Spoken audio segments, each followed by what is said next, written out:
syempre, no, napanood din namin sa ASAP yung Bad Blood na production number. Napaka-bongga with Catherine, Julia, and Janela. How was that? Kasi kayo yung mga It Girls ngayon sa ABS Kasi lagi yung mga It Girls prod namin puro cutie-cutie, sweet-sweet. Pero ako yung nag-request ng Bad Blood. Kasi minessage ko yung isang taga-ASAP. Sabi ko, pwede bang i-perform naman namin yung Bad Blood or Worth It? Tapos yun, ginawa namin yung Bad Blood. Excited kami kasi medyo pakulo na yun. So, Swiftie fan ka. Yeah. Ano, yung sa Bad Blood kasi di ba parang about mga parang women, girl power, diba? In real life ba, ikaw nakakaramdam ka ng parang feeling mo, syempre, hindi may iwasan na ma-compare kayo. Kayo nila, Catherine, may mga ganun ba? Parang, in real life? In real life. Wala naman po.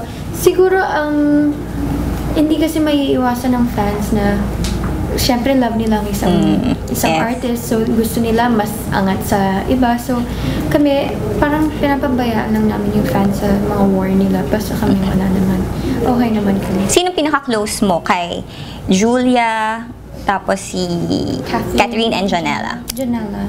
Why Janela? Siguro kasi kami yung pinaka magkaedad. Nung batch pa lang namin, kasi kasama ko siya sa batch.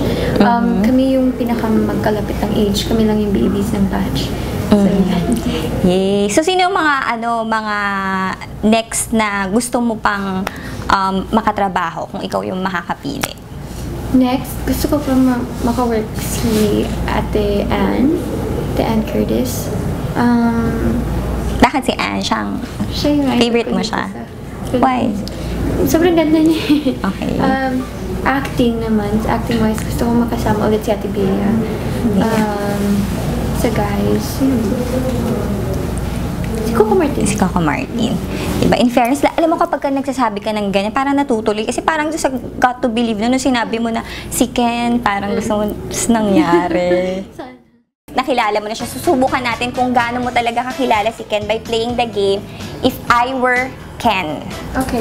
Ayun. So, may mga konting limang questions lang to. Parang hindi Ken, may sariling game na siya. If you are Ken, who is your dream ultimate leading lady?